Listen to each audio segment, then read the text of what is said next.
Hello students, so this is the segment जहाँ पे हम ला रहे हैं the selected problem of motion in one dimension. तो ये बेसिकली जो हमारी बुक है दैट इज़ नथिंग बट जिसको हम बोलते हैं, हमारे बच्चे तुरंत ही आइडेंटिफाई करेंगे, इसको हम बोलते हैं PI volume, that is programmatics institute का जो हम बेसिकली कंटेंट प्रोवाइड करते हैं क्लास में, वहाँ से हम प्रॉब्लम्स ले रहे हैं। ओके, आप बोलोगे सर आपने कैसे ये प्रॉब्लम को सिलेक्ट किया है?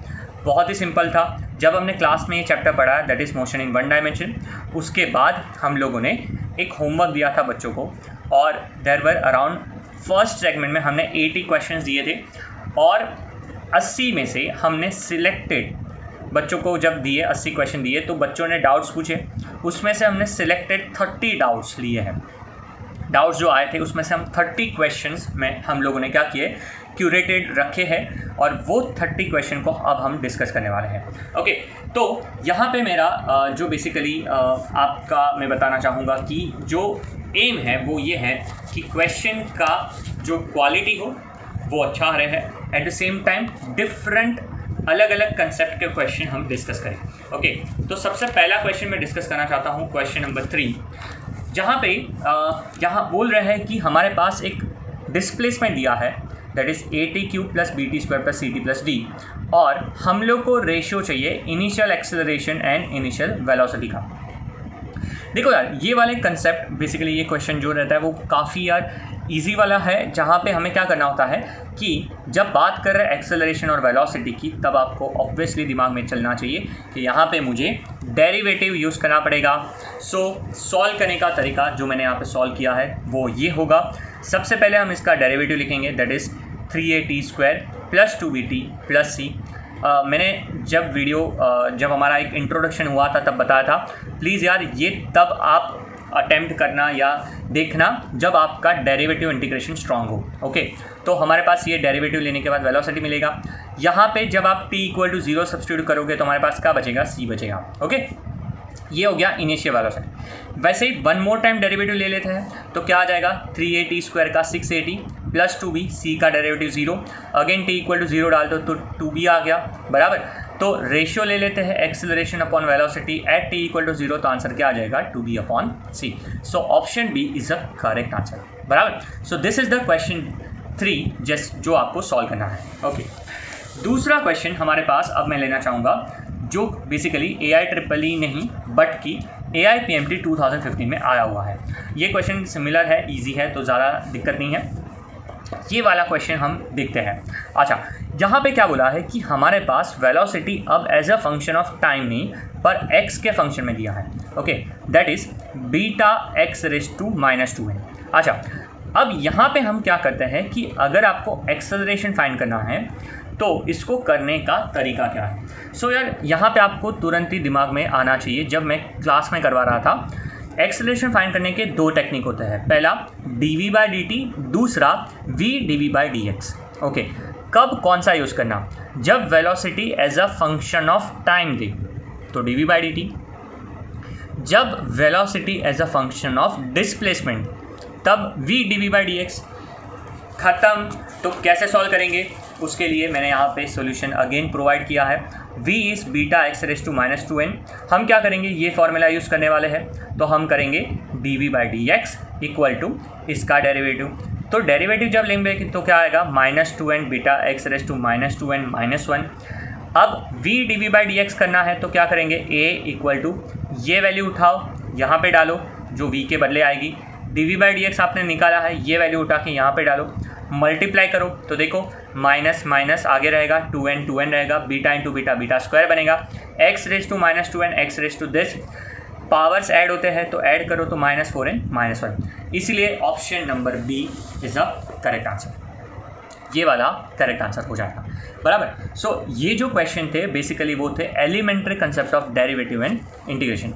आप लोग सर इंटीग्रेशन तो आया नहीं, डोंट वरी, इंटीग्रेशन हम लेके आएंगे ज़रूर। अच्छा, अगर मैं बताना चाहूँ कि इंटीग्रेशन कैसे आ सकता है तो आप यहाँ पे देखोगे तो समझ में आ जाएगा।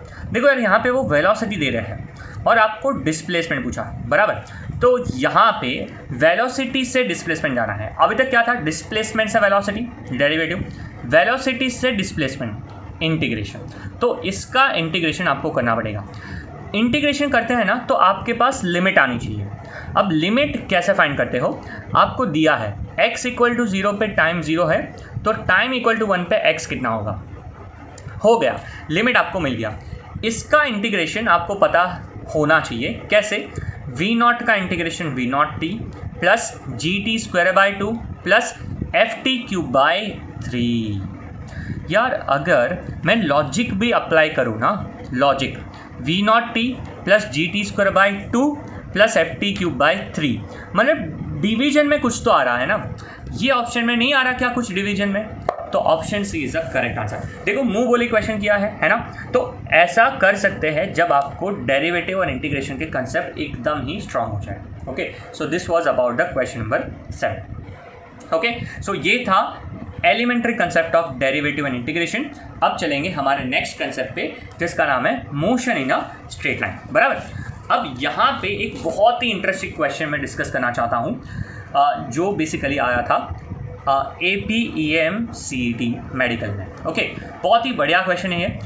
यहाँ पे क्या बोला है, a wheel of the circumference is at rest on the ground. जब आपका व्हील फॉरवर्ड आगे मतलब फॉरवर्ड रोटेशन में जाता है हाफ रिवॉल्यूशन, तब displacement of initial point of the contact कितना होगा।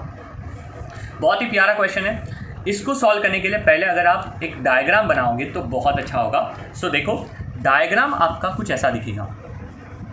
आपके पास ये एक व्हील है, ये इनिशियल पॉइंट A है। अब क्या होगा, जब ये पॉइंट आगे ऐसे रिवॉल्व होगा तो हाफ रिवॉल्यूशन मतलब इतना पॉइंट होगा, सो B पॉइंट नीचे आएगा और A पॉइंट ऊपर होगा। तो देखो मैंने यहाँ पे व्हील का हाफ रिवॉल्यूशन आगे बनाया है। अब देखो यार, आंसर में C ही है। C क्या है, सरकमफरेंस। तो आपको दिमाग में तुरंत आना चाहिए कि सरकमफरेंस क्या होता है, तो इट इज़ 2πr, तो इस साइड में रख दो, मतलब ऑप्शन C के टर्म्स में होना चाहिए। तो मैंने क्या किया, देखो यार A पॉइंट यहाँ पे, A पॉइंट यहाँ पे। अब याद करो concept of displacement. Displacement is the shortest distance between the 2 point. तो ये दोनों पॉइंट है, इसको ज्वाइन करो तो मुझे x फाइंड करना है। अब x कितना होगा, ये और ये बेसिकली एक ट्राइंगल बन रहा है, तो कहना है से ये मेरा पाइथागोरस अप्लाई कर सकते हैं। पाइथागोरस के लिए ये वाला डिस्टेंस चाहिए। नाउ ये आपका हाफ सरकमफरेंस है, वो ही हॉरिजॉन्टल डिस्टेंस होगा, वो कितना हो जाएगा πr। ये आपका डायमीटर है, वो है 2r। अब मैंने क्या किया, πr को c के टर्म्स में कैसे लिखूं, बहुत सिंपल, πr यहाँ पे रख के c/2 कर दो, हो गया। 2r कैसे लिखूँ, 2r यहाँ पे रख के पाई को डिवाइड कर दो तो c/π। देखो यार c/π के और c के टर्म्स में आ गया, हो गया। x will be equal to under root of this square plus this square, that is c²/4 plus c²/π। इसमें से c कॉमन ले लो तो c कॉमन निकल के क्या हो जाएगा, under root of 1/4 plus 1/π²। That means option A is a correct answer. अगर आपको डाउट हो तो वापस यार ये वीडियो का पार्ट वापस देखो, ये क्वेश्चन इंपॉर्टेंट है और यहाँ पे आपको समझ में आएगा कि motion in a straight line के सिंपल क्वेश्चन कैसे आ सकते हैं। ओके, सो ये था about a motion in a straight line. Okay, ऐसे और क्वेश्चन हम लेके आने वाले हैं okay in the next video segment. Okay, यहाँ पे हमने 3 क्वेश्चन डिस्कस किए, ऐसे हम टोटल मिला के 30 क्वेश्चन डिस्कस करेंगे। ओके, तब तक के लिए आप लोग हमारे चैनल को सब्सक्राइब कर सकते हो। ओके, और अगर आपको हमारा कंटेंट पसंद आ रहा है तो प्लीज़ यार उसको आप शेयर कर सकते हो। Okay, we are going to bring such kind of videos और आप लोग यार देखते रहो। हम सिर्फ एकेडमिक वीडियोस नहीं ला रहे हैं, उसके अलावा हम थोड़े से रिलेटेड टू एकेडमिक बट थोड़े से ऑफ बीट वीडियो भी ला रहे हैं, जहाँ पे हम आपके सामने ला रहे हैं कि फ़िज़िक्स कैसे पढ़ा जाए। दिल चाहे IIT हमारी काफ़ी हिट सीरीज़ है, वो भी आप वीडियो चेक करना। उसके अलावा हम नीट और एम्स के लिए भी वीडियो लाने वाले हैं। तब तक के लिए यार घर पे रहो, सावधान रहो, सतर्क रहो, सुरक्षित रहो। Tata, bye bye, see you.